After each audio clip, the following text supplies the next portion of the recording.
et bienvenue dans l'analyse.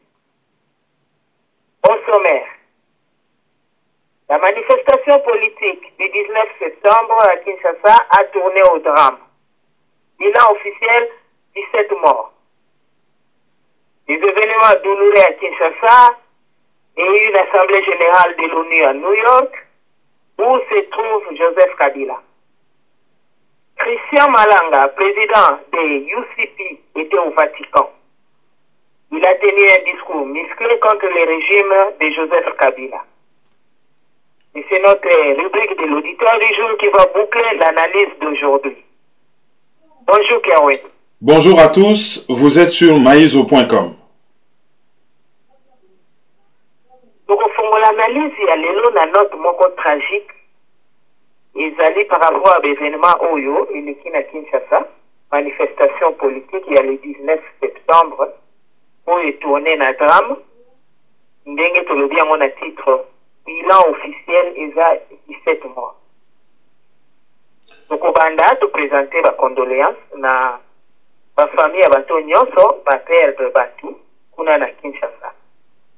Mais à chaud, donc au Senga, au Salabiso rappel, il y a fait, et puis, commentaire na yo sur Makambo Ezani. Maizo.com a présenté ses condoléances les plus attristées na ba famille nyonso oyo ba perdre bana na bango. Makila etangi mingi na Congo et ezo continuer kotanga. Bazoloba 17 morts selon pouvoir. Mais selon opposition, à lobby, 50 morts. Donc, 17 d'un côté, 50 de l'autre. Mais quels que soient les chiffres, un mort, c'est un mort de trop. Et un mort, azali chiffre T, azali moto. Derrière chiffre 17, il y a 17 histoires, il y a 17 familles brisées. Namoni, par exemple, le président étudiant à IBTP, un ingénieur, espoir ya famille, ba investir pour naye, famille investir, akozala utile na famille, akozala utile na pays, vi naye souki kakabo. Donc, c'est vraiment triste. Alors, te rappeler, ba événement. Na 2011, Joseph Kabila a affronté Etienne Tshisekedi Wamulumba na élection et ba publié ba résultat moko oyo ezalaki ni conforme na vérité ni conforme na justice. Joseph Kabila a qui prêté serment na camp militaire et a bandi ko diriger pays par défi. Tshisekedi a prêté serment na jardin à lopango na ye et a bandi ko zela imperium ou koluka imperium pour na a diriger. Ba politicien mususu neti ba kamere ba lobi oh non 5 ans eza nango belete ego sila nango 5 ans eza belete ego leka et puis akokende na ye asala kaka mandat na ye moko constitution lobby 2 mandats pas un de plus akokende.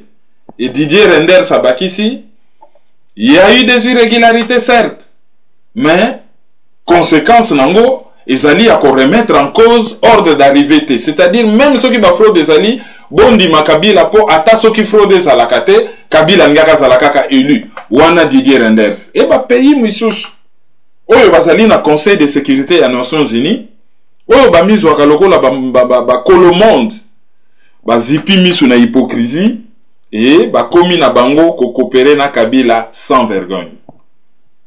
Mais tango mbula mitano esila kate esili Kabila abandi ko luka ba moyen et bandaka na livre ya Bochab que ceux qui vont changer constitution te mboke kokufa employé qui terme en français il y a inanition de la nation ate projet d'intention Kabila kolongwana ye waneza nango mutakomi livre mais mutakomi livre wana ce n'est pas n'importe qui na kati ya PPRD ezalaka ballon d'essai likambo nyonso baloba kaka oh procès d'intention, procès d'intention, procès d'intention.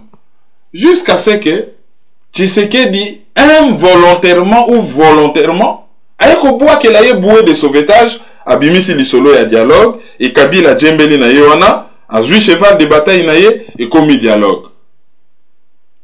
Et pendant que, azali ko se servir na cheval de bataille wana nandenga ke na ko organiser ba concertation nationale, o tolobaki kezali simple congrès à PPRD. et qu'on mène nango nulle part. Problème na yezali faut Tshisekedi ya bafanda face à face, Tshisekedi ya sopaboul. Comme ça yé azwa légitimité que Tshisekedi bozali kolobake nga na froda qui contre yé andiminga to sololi to kabola pouvoir entre biso ba politiciens, bino population bozala out. C'est ce qui allait se passer. Donc à djembele le dialogue. La monique concertation nationale est menée nulle part. Donc il fallait abandonner le dialogue. Kotambola à gauche, à droite, ti accord cadre à Addis Abeba et Ekosalama sur le commerce et la sécurité dans la région des Grands Lacs.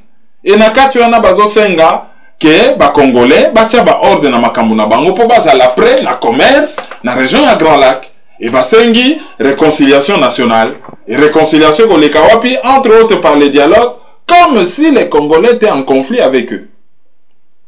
Et accord cadre wana n'apportant pas de solution, résolution aux Nations Unies et Kobima 2098 et puis après 2277, Oyo et encouragé Batou ba dialoguer pour nous retrouver ba solution na ba problème. Mais dialogue wana Kabila azosala dialogue par rapport na bentero ya yé ya kotikala na pouvoir pour yebi que en dehors ya pouvoir pour na yezali liwa yé na batu na yé. Tshisekedi azosenga dialogue par rapport na feuille de route na ye akomaki oyo atikala jamais ko prouver que soka combien mon français kitoko allez Kabila tosie et tobandi ko rond-point tant tozo rond-point IDPS ezalaka parti ya ba congolais et ke ko coopérer na Kabila na ndenge ya kuku bakutanaka basololaka basalaka basha ba vocabulaire. Ah, ezalaki simple préaccord, ezalaki boyete, ah, ezalaki engagement te, ezalaki juste lisolo, ah, biso tokendaki kuna te na Italie, na Venise, kaka ndenge wana ti, mais toujours est-il que Tshisekedi UDPS azalaki na ba contact inapproprié na parti oyo ba bourreau ya peuple congolais ba mettant en place pour na ko maltraiter ba peuple congolais. Yango wana Tango, Batouazo Lobaka dialogue, Kabila étant malin et a utilisé énergie à désespoir, à salinini, à susciter, à part opposant au système Baliaga na Libogo naye, a créé pe Batumisuso que ceux qui est simbité Batouana Bakoki Kozala ba candidat na compte soi-disant opposition mais en réalité Batapé perdre au Bakoki ko garantir sécurité nae et Batouana bazalaki ko embrouiller kaka bato. Ah, ngai victime ya boye. Ah, ngai Kabila yininga. Ah, ngai boye na boye. Bazo distraire population. Ti sommet à Genval yaki ko salama. To moni kaka derrière Genval, ezali kaka na bato oyo ba gagnaka ba contrat minier na bango derrière Kabila, notamment Dominique Yen par exemple. Alors, l'isolo et komakani. Et comment que Constitution et lobby des mandats pas un de plus. Donc, va modifier tes articles verrouillés, notamment article 220, article qui va modifier en noté, et notamment nombre de mandats. Et le nombre de mandats est allé balai successif aux Olandana et pas un de plus. Il faudrait l'élection et ça là déjà pour Kabila Koki ko se représenter constitution Kangi Singana Makolo moyen se représenter. Donc il faudrait organiser l'élection conformément à la constitution et lobby 90 jours 90 jours avant fin du mandat. Ce qui est organisé en côté a violé la constitution. Il y a un autre qui m'a solo nyon se zobetama. Likamoka yezali kozonga Kabila faut respecter la constitution. Batouana soko tali et lobeli na bango ezali te que Kabila a respecté constitution mobimba. Bango ezali kaka a respecté l'article verrouillé surtout nombre ya ba mandat à se représenter te à organiser l'élection en temps et en heure à la fin à Kende. Kokende na ezali quand le 19 décembre 2016. Autrement dit, il faut organiser l'élection le 19 septembre 2016. Il y a un temps Kabila meka qui ko modifier article wana constitution de Pekisaye a meki ko imposer qu'avant l'élection salama il faut recensement dans nous liboso et que recensement on est besoin temps ebele. Batu bakufa le 19, le 20, le 21 janvier 2014 pour na likambo wana. Bobo sanate kamera ebisa bino que nous avons déjà obtenu ce que nous voulions, boutique à manifester. Mais malgré cela, il y a un cas qui bimisa mbongo basa l'élection et logo mogote abimisi na mbongote à la place à lobby démocratie zo coûter biso cher. L'élection milliards que na élection mbongo yotozo consacré na démocratie to consacré à mon développement. Et ça là qui déjà ba signe zo l'axe que mutu aligné ne ko kendete mutu aligné na ko organiser l'élection te. Tu sais que daloba ki kutu to benganaye doucement. Il y a zali violent mais faut pas benganaye doucement. Et Félix Tshisekedi dit alobaki que oyo akomeka soulèvement populaire a retrouvé sur son chemin. Donc il fallait batuba kende doucement. Kaka na cadre ya doucement ona batuba ke kokutana na ili ya Gorée. Batuba zalaki derrière kaka benemi ya Congo. Ba ye kokutana na Genval. Alors la résultat zo monana te balobi nini le 19 septembre.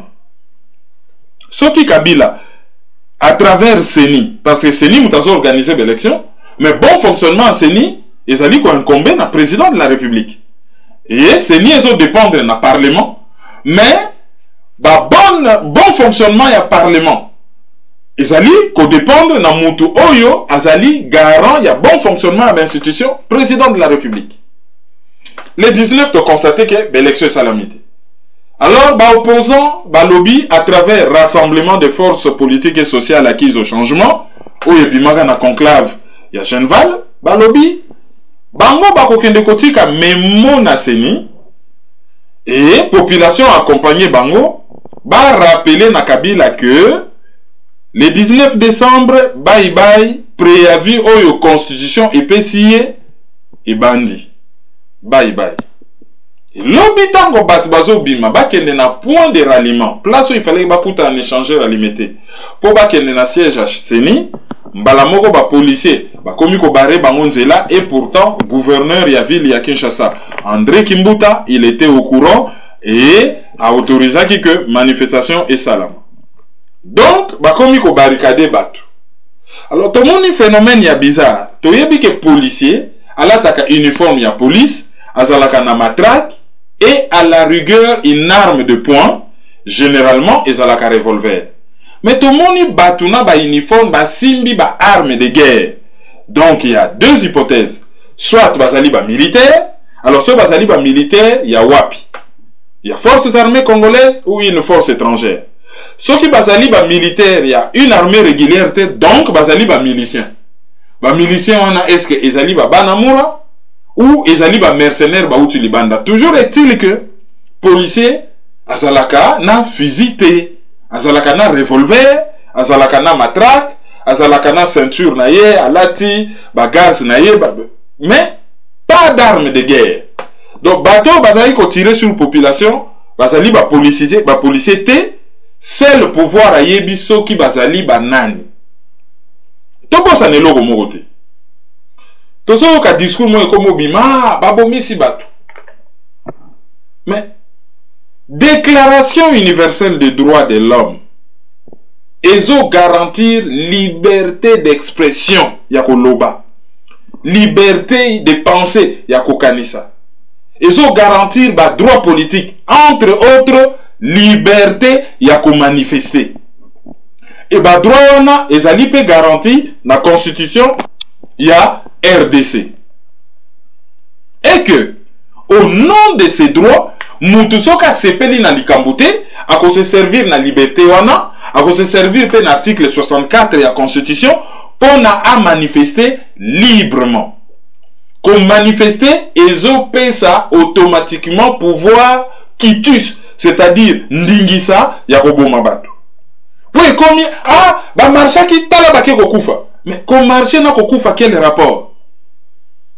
Même dans le lobby, balinga ki ba piller. Mais on les a dit procès d'intention, balinga ki. Yaza na preuve. Il fallait azela ba piller. Mais ceux qui m'ont pillé, qu'est-ce qu'on fait? On l'arrête par la police, on le juge, et ba condamner et à payer entre autres, à part et tumbu, il faut à réhabiliter biloko ya piller qui s'est à zongisa yango, ou à reconstruire yango, ou à pesa mbongo, pour na ba reconstruire yango. Qu'on manifester et ni kolobali wate. Bon. Tango, batu bakomi kopiye. Que faisait la police?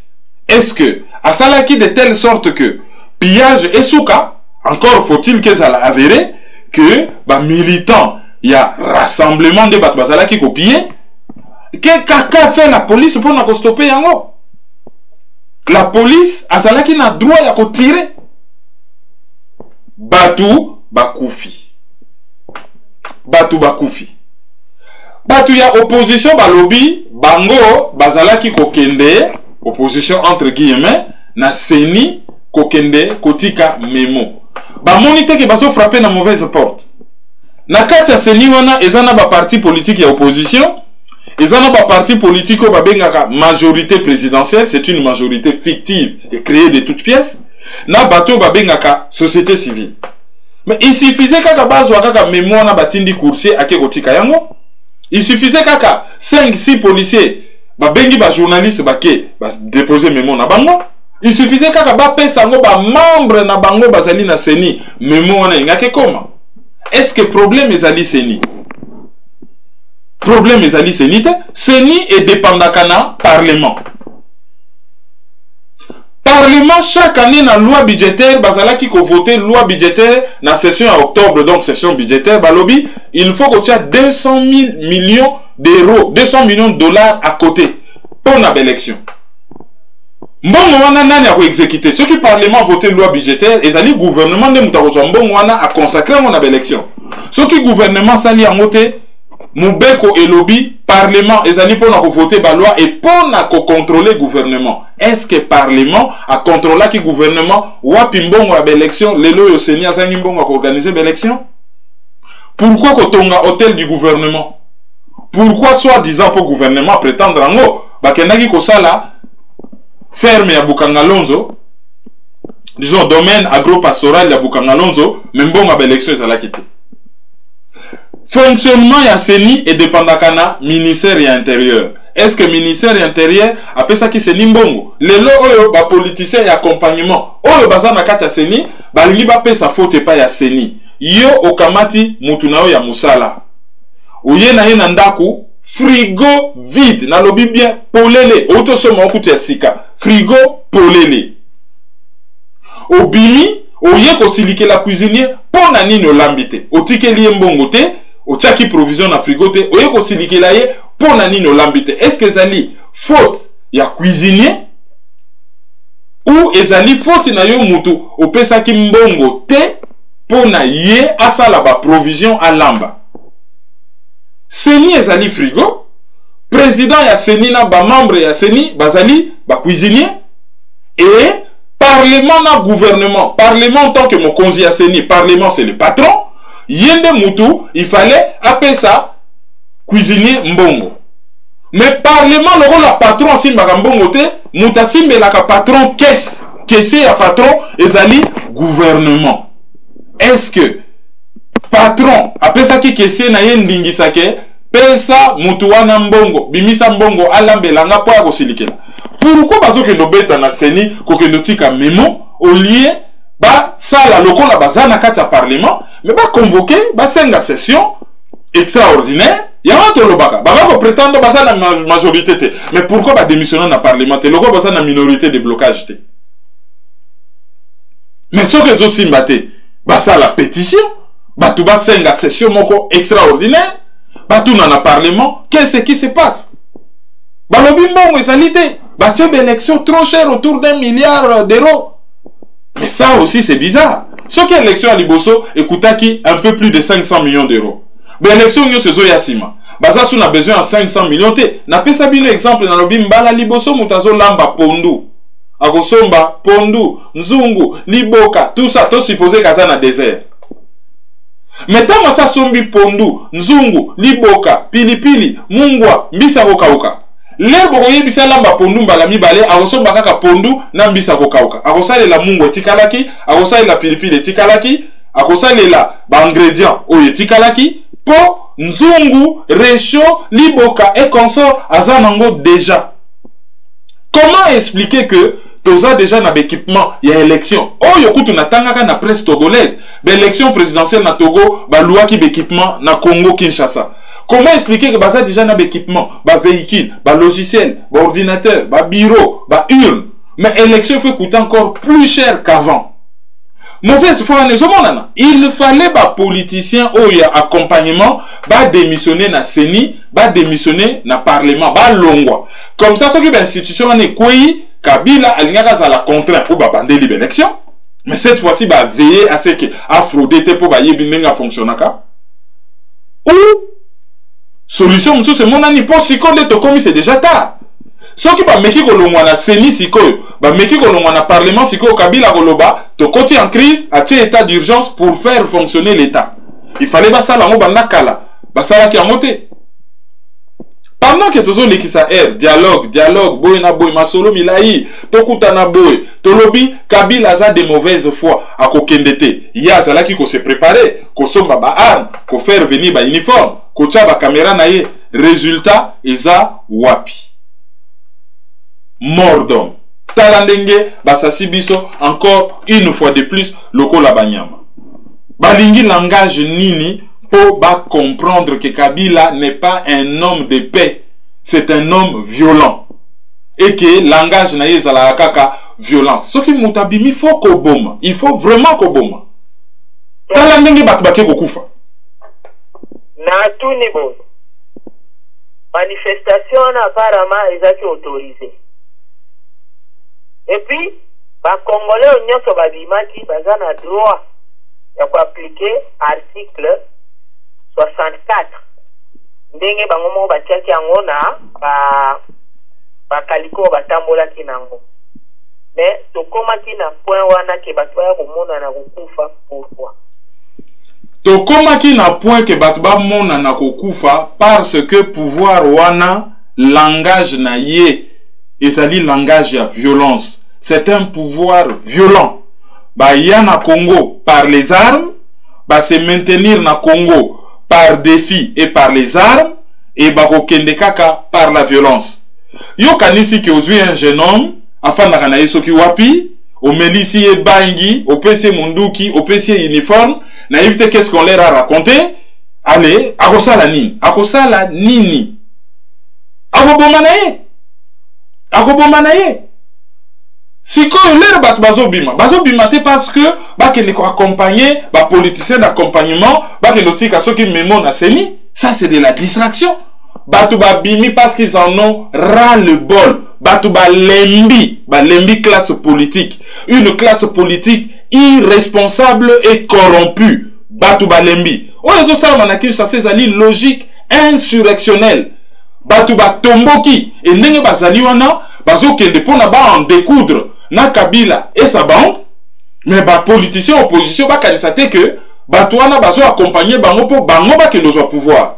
Ba oyo baza na dialogue, ba moni que dialogue na bango wana et ko produire rien de bon. Ba oyo baza libanda, ce qui bazo zela, quelconque dialogue na Kabila po Kabila gotike la bango pouvoir, bazo lota. Kabila, il veut se protéger à comme la logique et à survie. Et à ça la psycho politique qui a terre brûlée, à comme il a baroudeur, à la guerre comme à la guerre. Bon, mon Dieu, les cas qui n'aéroport, selon les infos, autres autant dans la presse encore non vérifié, parce que c'est difficile à vérifier. Un député, ce qui déo Ingulu, a quelque menacé verbalement Thomas Periello. Thomas Periello a allé envoyé spécial, il y a président Barack Obama. Ce qu'on menacé, ils allaient aussi menacer Barack Obama. Barack Obama, comme on en a cool. Président Philippines a traité fils de pute. Désolé, c'est sa citation entre guillemets, naïbi que c'est très vulgaire. Bon, en répondant que c'est un personnage pittoresque, de façon moi au minimiser, c'est un personnage pittoresque. Est-ce qu'on tolérer que va menacer verbalement na Kinshasa parce que on menaçait Thomas Periello, on menaçait Barack Obama pour azali envoyé spécial naï. T'as la fébrilité, batba komi na fièvre, t'as la moto, ndenge batba komi excité pour ba yebi que biliaki bango biko. Ki neto solo ba boito comme vivre dans ba famille na bango awa. Ba kimisi ba famille na bango tout et ils ne vont pas répondre de leurs actes. Quant à Yemoko Kabila azawapi, loko les ali na ba titre et analyse, to kopé ça ba piste de réponse na ba titre et analyse mais oh les autres salama na ba titre analyse aux Hollande. Mais oh yezo salama, ils allaient logique insurrectionnelle. La grande question c'est demain et après. Pourquoi batu bakufaka 2-3 jours, Bakoufi, Bakundi, bilan, T, Bazalaki 17, non, 24, T, 500. Après, Bolali, ah, découvrir Charnier Moro quelque part, Charnier Zali Awa, toko ça l'enquête, enquête ke na Moro Kandengiwana, après, la vie continue. Batu Bakoufi. Et après, politicien nakin, epi ke commanditaire Bazali Awa, Kabila Zali illégitime et illégal. Bazoti na bato, boke no manifester devant l'ambassade. Banani baza kuna na ambassade ba représentant à Kabila, ça dit ambassadeur. Ba ke négocier nga ambassadeur ni. Koyef ce ambassadeur que mandat na mine sili bokende. Ou au lieu ba manifester pendant dans la ville, ba traîner ba opinion publique à Bamboka tofandi que voilà ce qui se passe au Congo. Manifestation ye bana bango bazo kende devant les ambassades. Pour quel résultat? Kabila respectera na constitution te, akotika la pe ko respecter yango te. Constitution na asayela yango na bintérêt na ye. Boke ne ko yebisa ye préavis ou pas, bat ba koma ki yango eza ba master na ye, ba bob ka bamba na université à Liège, tango batanga ki ba yebi que à partir le 19 septembre, to continue na zone rouge, to continue na période de constitution, ils ont rappelé Kabila que bon mandat na yo et comme aussi là préparé Kangaka Bisaka, Corneille Nanga azosenga Cour constitutionnelle va prolonger le mandat à Kabila. Mais attends la constitution bien. Bakoki kosenga prolongation na kaka soki vacances à pouvoir intervenir. Et vacances ni kolobani. Ils allaient définir dans la constitution. Soki président abeli liboma, mandat na ye esili complètement, akoki lisusu abeli, soki akomika na incapacité moko boye. Leur mandat na ye esali nanu en cours. Wanande Cour constitutionnelle akoki ko sala likambwana. Mais ce qui mandat esili nanu te, Cour constitutionnelle akoki ko prolonger te que opo seigneur sali prêter. Va constater que président de la République azalaki incapable à faire fonctionner l'institution et va mettre hors circuit, va condamner par rapport à ça. Ou va loukier na de côté ya haute trahison, va tali ba acte à opposer, ce qui est passible, il y a crime ou va bengaka haute trahison et va condamner par rapport à ça. Mais oh nyonso bazo sala wana ba keba Kinshasa Congo et komi cocotte minute, ils allaient chauffer à blanc et kokiko réexploser d'un moment à l'autre. Mais sikoyo ndenge makamu nyonso eleki suite à l'événement ezomona nini, est-ce que la rue a pour continuer comme ça la pression na opposition na pouvoir pona alakisa bango ras-le-bol ou bien ba kovanda na bango et puis tokosenga pe opesa biso ba réaction ya la communauté dite internationale. Et moi que salama tant le 19 ba opposants entre guillemets ba organiser manifestation na Kinshasa. Ils ont permis na Congo. Ils ont permettre na Joseph Kabila ndenge ba benga kaye a roder système na ya sécurité pour le 19 décembre. Wana ya zosa ni répétition générale à zosa l'entraînement. Va permettre d'abord à roder système na ya sécurité loko liboso. Et loko ya mi balé va permettre ye a bangi sa population. Batuba banga balobi awa na septembre aza encore na 3 mois tala nenga se comporter. Tala ba genre biloko abimisi. Tala batabimisi. Le 19 décembre et kozala nengeni. Wana côté ya pouvoir. Côté ya opposition. Babimisi batulelo batu bakufi. Nakanda batu babimi lisusu bolimbisi, batu babimi lisusu batu bakokufa. Phénomène ekosala mezali soit batu balobi tozo kufa trop. Trop c'est trop. Batu babimi mbala moko ebele basilani na pouvoir ou batu bakomi ko banga et bakomi ko reculer et pression ezo diminuer wana tozongi na onga na lobaka et après et qu'on permettre Kabila à semer terreur puis le 19 décembre et le 19 décembre ce qui kaka fandi wana 2 jours c'est fini to continue illégalité en Ganzami et le bata menda lobby ces jours là batu bakola moka moye ko bima batu bakokene misala et le ko salama rien côté la population destin il y a peuple et ça la kaka na maboko il y a yemoko peuple sur la lobby peuple c'est généralement population na ba leader na ye ba vrai leader oyo baza na souci ya mboka pas ba oyo baza kaka na souci ya pouvoir. Alors population soit à se libérer, bien entendu ça se prépare par des leaders, soit à vivre naye à genoux na kimpika. Wana pe ezali solution, ezali hypothèse o tokoki kotala. Jean-Marc Ayrault tango asa condamné makambozo le kanaki Kinshasa mbala moko ote loko bazo tenir na dialogue na bango basoutenaki ote bafanda ensemble batala ndenge nini bakoki ko prolonger mena ndenge ya mukuse date ya élection. Mais tango Kabila azalaki ko dirigé par défi. Pourquoi balobaki teke bafanda ensemble batala ndenge nini akoki ko abandonner défi na yona ndenge nini akoki ko lembisa ko diriger pays par défi. Wana ba mona kamoteya.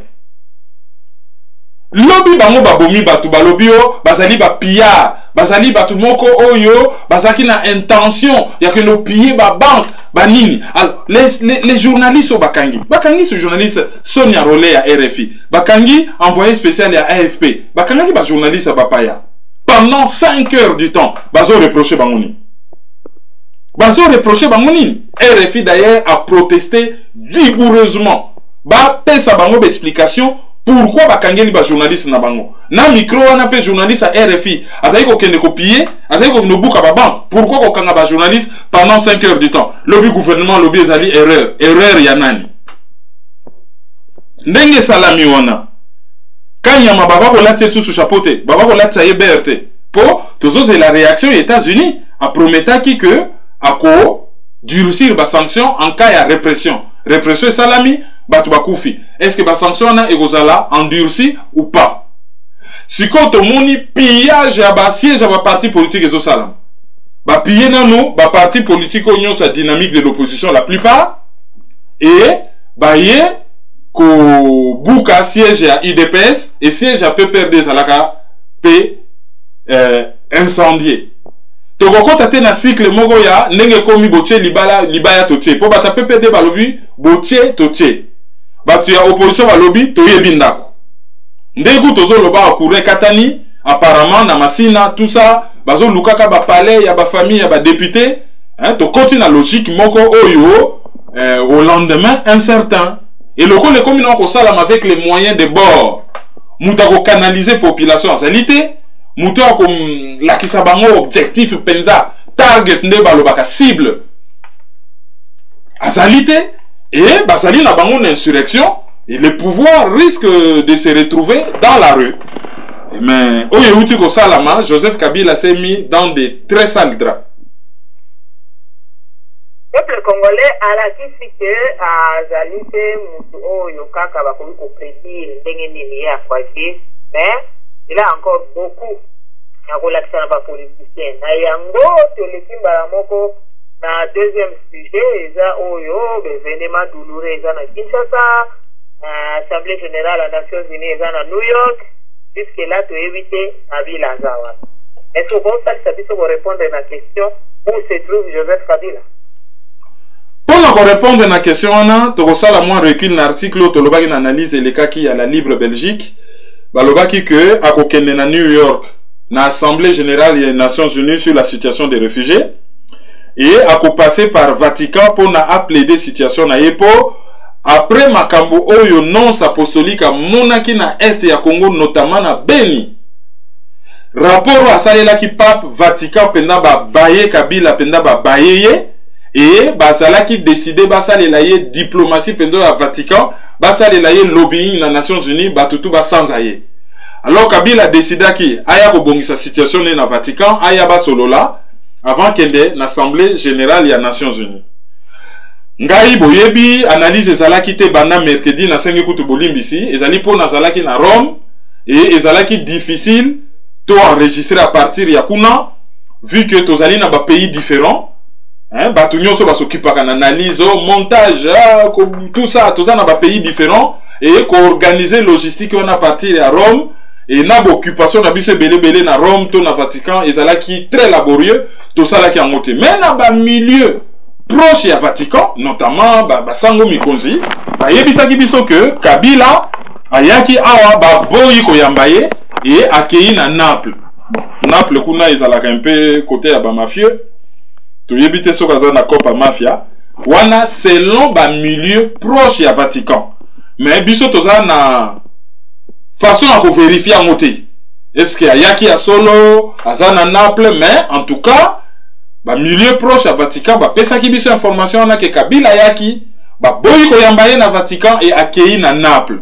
Mais le lot tozo yo kake akosa la déclaration na Kinshasa, akosa la déclaration. Est-ce que déclaration ngo ekosa na Kinshasa, ekosa enregistrer Libanda, et Libanda ekosa la en Europe, to na Amérique. Kuna na New York, azo kende sur situation ba réfugié, le plus gros producteur ya ba réfugié wana, ba déplacement ba population zali RDC. Et comment kaka ba yindisi, allez, Congola se retrouver Libanda. Tala na ba pays nyonso développé. To salaka kaka belé. Et zali signe te que ya batu bazali na molimo ya ba explorateur net ba africain de l'ouest. O to benga ka bandingari, ba Westaf. Bango culturellement, pendant l'époque à Sundiata Keita, à part kokende koluka vi, bazali na culture ya émigration, culture ya exploko bima. Mais biso tozo bima po na pasi et tozo bima trop. Déplacement population c'est belé hein. Et ceux qui to bimi to kimi na ba pays voisins, après ba Rwandais, ba Ougandais, ba récupérer bateau. Ba créer ba camp na bango ya minyato allez batindi bango aux États-Unis na Canada na Minnesota bokende ko se former ba bimaka neti ba réfugiés rwandais wana pe ba réfugiés congolais wana pe photo telemela bango après bango fo bazonga na pays na bango eza ba biloko tout oyo normalement ceux qui ba ONG baza na droit ya kokota na assemblée générale wana vraiment ceux qui va soulever dossier sous cette forme là na ba trafic ba être humain ezo salama o même États-Unis condamna Rwanda pona yango condamnation verbale et kozala très intéressant. Donc l'Assemblée générale des Nations Unies il y a beaucoup à dire à propos de la situation ba congolais oyo penza thème ya assemblée générale wana ezo concerné ba congolais penza ezo concerné bango. Et je me demande ce Kabila pa ko kende afandi na tribune atali ba ninga ne penza pe ne longi asali pe discours na ye normal. Après l'événement où tu vas passer dans le Congo. Nous l'étions dans le troisième sujet.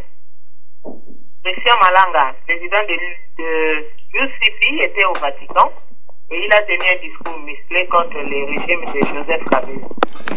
Christian Malanga, Oyazali, jeune Congolais, 33 ans, a vécu aux États-Unis dans l'État de Utah, dans Salt Lake City, a créé un parti dans United Congolese Party. Azo sa la démarche politique moko originale. Na parti politique naye, na ba membre parti politique naye, na ba staff naye a lobby to sa la politique autrement. Et ça la kaka vie moko boye aza naye wana lokola guru, allez, yaza mokozi, tous les autres dépendre naye, moi conférence à gauche, moi conférence à droite, a commis lettre, batutu ba obéir, ndenge tozo mona na la plupart ba parti politique. Oya ezali vraiment tout le monde participe et azo forma kabatu. Akendaga na batu na Canada, a futi bambongo batu bazwa formation ya pilotage. A même batu na état ya Utah na États-Unis, batu bazwa formation anti-terror, bazwa pe formation ya comment ko tirer ba mais ça na déjà ne fût que na revolver pour na ko assumer protection par exemple ya président ya parti et ya ba bien ya parti mokolo ba bien kozala.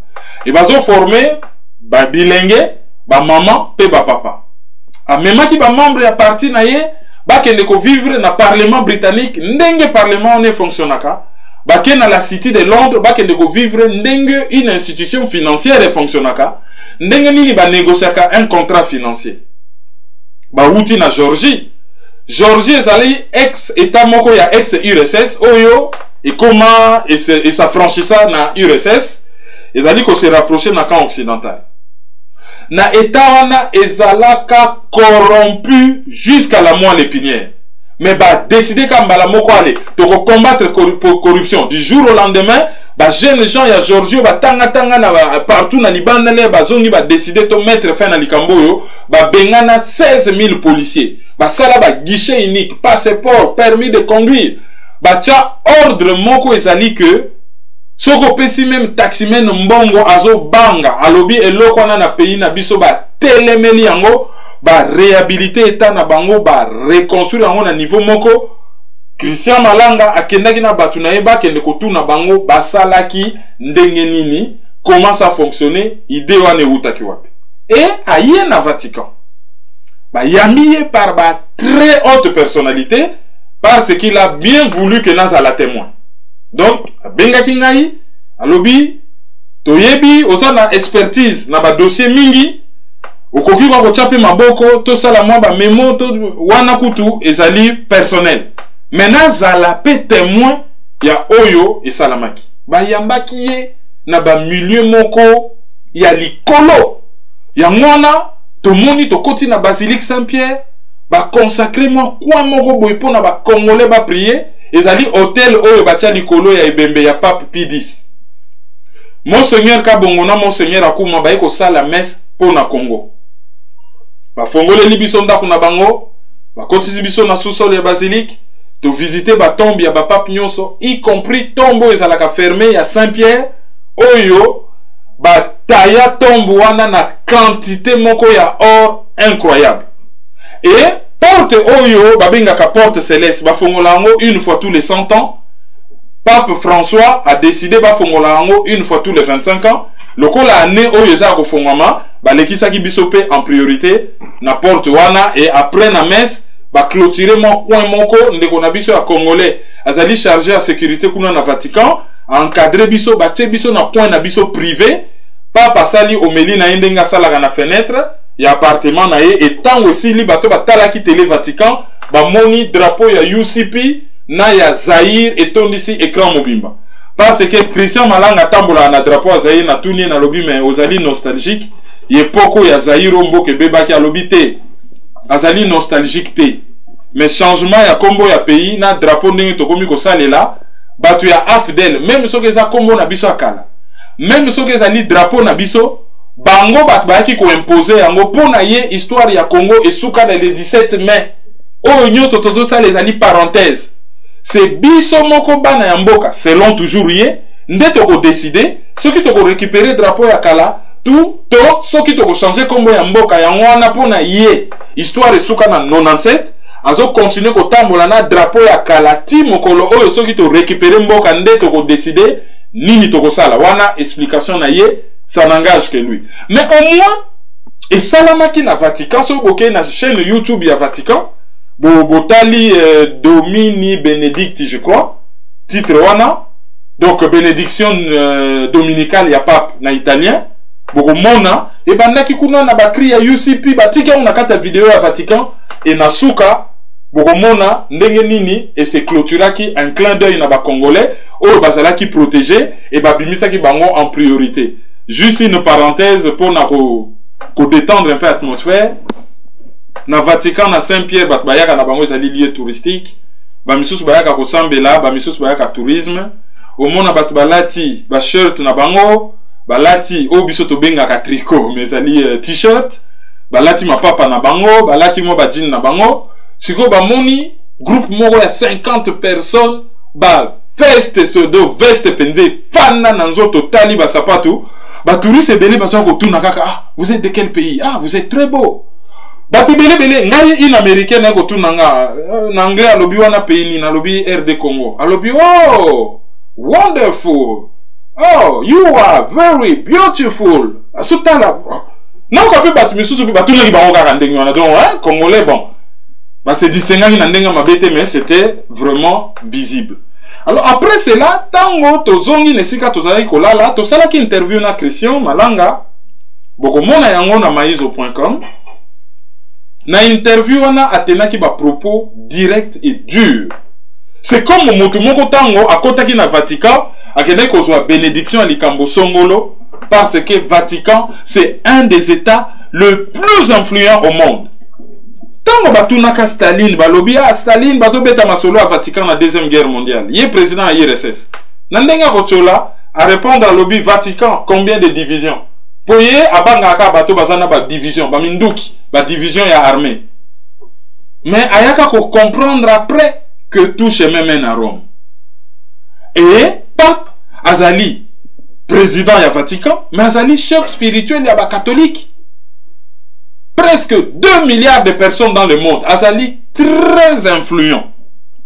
Et quantité à bateau to mona ki kuna ba masseur, ba messeigneur, ba nani, ba non, ba non, ba messeigneur, ba abbé, ba père. Ezali kolakisa kezali place moko eza na influence makasi le rabimi. Tozo sa l'interview, na kati interview on a bo mona ngo alobi ako sévir contre batu oyo bazali na mboka ko appliquer article 64. Batu misuso bazo ke na ndenge ba masolo ba manifestation azo encourager bango. Mais ya kokene na ndenge ya kimobali. Et soka ke na ndenge ya kimobali bomonde na kata kilai. Alobi pays voisin oyo akosala gaffe ya kokota likambo wana akokoma désert et il sait de quoi il parle. Et bato baza na kati ya pouvoir bako mona ya bango makambu ya opposition ako bloquer bango. Et moko ta kokima libanda po ako landela bango ti libanda ako tchacha bango na baboloko et ako résoudre kana bango. Et oya kotikala na mboka akonyata mabele bateke wana te sadi Kinshasa et puis mabele ya Congo akozwela ye ba mesure. Alors na situation au Congo bat balukaka ba solution article 64 lobby tout moyen. Ce que vous remarquez mutu moko azo mema un groupe abatu bazo mema mboka na direction mabe vous allez na devoir ya kotelemela bango partout le moyen. Vous yi kotelemela bango par soulèvement populaire. Oyo Félix Tshisekedi abenga rango mobilisation générale. Ceux qui battu misusu balbenga rango soulèvement populaire, yesiko loko la linga soulèvement populaire te abenga rango mobilisation générale. Nzoka ni mobilisation générale na soulèvement populaire, ezali presque ba synonyme. Mais battu misusu bakoluka basala on na ndenge ya guerre. Battu misusu bakoluka opération chirurgicale peut-être coup d'état. Na ba solution wana nyonso Christian Malanga aponi solution nini. Bolanda interview na ye na maizo.com et mutu na mutu à se faire opinion na ye. Tokozongela yango parce que on a parlé de beaucoup de choses, l'émission ezali mo ebele, je pense bokepe na maizo.com, bokomona pasteur Eric Morgan, azali pasteur américain, azali pe kotambola na Christian a décidé vraiment à s'impliquer na kaya Congo na milieu na bango ya ba pasteur. Bokomon appelle the heroes. Héros en général, tolobaka héros. Les bâtés heroes en anglais, basali kaka shi, moi si, heroes, c'est-à-dire héros ya moi si, ba oyo basali ko lutter contre ba viol. Et bokomona maman moko azali wana azali blonde américaine Céleste, 30 ans, troisième personnalité à Pentagone. Mais sikoyo a commandé ko travailler dans l'humanitaire, ko lutter contre ba violence faites aux femmes, ba violence faite aux femmes et notamment ba viol et ba décider pe ba s'impliquer na dossier ya Congo. Bon comment on appelle interview ya combattant Calva pour ba linga ki pe ba combattant bazala wana na Vatican ba mona ndenge lobbying ezo salama qui travaille pour le pays ou pas. Bon on a appelle interview ya Calva témoignage na sala ki ndenge pa yebisa ki Christian ke bango ba combattant bazo luka mutute mutu oyo alingi ko lutter pour na mboka oyo amoni ke ba combattant pe ba lutaka pour na mboka aye bakutani basololi et ndenge ni makambo ekoki koleka et lokolo ezalaki entre ba chaîne langage ezalaki koleka monaki vraiment que langage elekaki bien et Christian Malanga répondaki que à réfléchir à se préparer et le moment venu je crois que rencontre moko munene et ko sala mana ba combattant quelque part en Europe pour na basolola. Eh bien, monsieur Zali Belé, bokomona, beaucoup d'aspects. Donc, Elobata Gari Iwele, Tobimana Eziba, Tokota na océan. Tozalaki na Eziba na mwamba mile na biso, Tokomi kokota malembe na océan, malembe na océan. Et, na cadre ya lobbying, Vatican, ezali océan ya mukete, ezali océan ya munene. Donc, kunape, solution, et koki kobimela côté wana. Donc, boke na maizo.com, bota la bémission, bo réagir et puis bo se faire opinion na binomo. Auditeur du jour ya lelo ezali docteur Alexis Boulankete. Docteur Alexis Boulankete, je crois qu'aza na Grande-Bretagne. So aza na Grande-Bretagne te, aza tala na ba coordonnées à site, a comme la biso to ko corriger. So aza na Grande-Bretagne ta koza na Belgique. Mais pour na ko identifier ye, auditeur du jour, docteur Alexis Boulankete, azali maman ya bana na c'est-à-dire mwasi na ye ya bolingo ezali maman Cécile Boulankete couple wana ya ba Boulankete docteur Alexis na maman Cécile bangonde ba auditeur du jour na biso.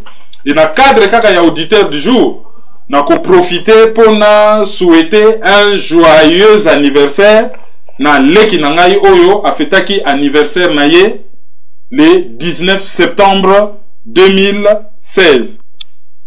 Alors bakba uluka baye baka kombo na ye nani bo kombo na ye kaka Maizo po biso nyo toza ba Maizo.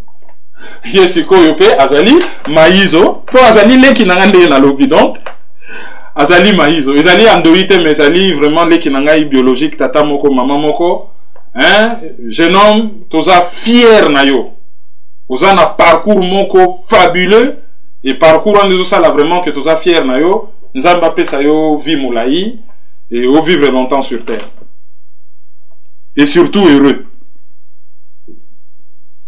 Comme une analyse, merci à l'auditeur. Ma condoléance à bateau beaucoup d'années. Merci, au revoir. Au revoir, juste qu'on remercie Batounion so oyo basalayi que séjour nabiso ezala malamu na Rome ezala ba mes seigneurs to ba ma sœur ndenge tolobaka spécialement na master na ma sœur Thérèse. Et puis na Batounion so malgré ba utaki libanda surtout ba maman ba yewana basalaki que bango pe ba uti libanda loko la biso mais basali pe que séjour na c'est un peu plus agréable. Je pense à maman Marie-Claire, maman Momo, maman Justine et puis maman Kabengele. Maman Momo na Liège, maman Marie-Claire azali pe kaka na Belgique à côté à Charleroi, maman Justine azali na Londres et maman Kabengele azali na Londres bako se reconnaître. À part bango me batu nyonso o baranda ki séjour na biso agréable. Merci mingi na bango et merci na communauté congolaise et à Rome. Surtout ba jeunes gens oyo ba se déplaçaki kaka po baya komona nga. Merci mingi na bino. Au revoir.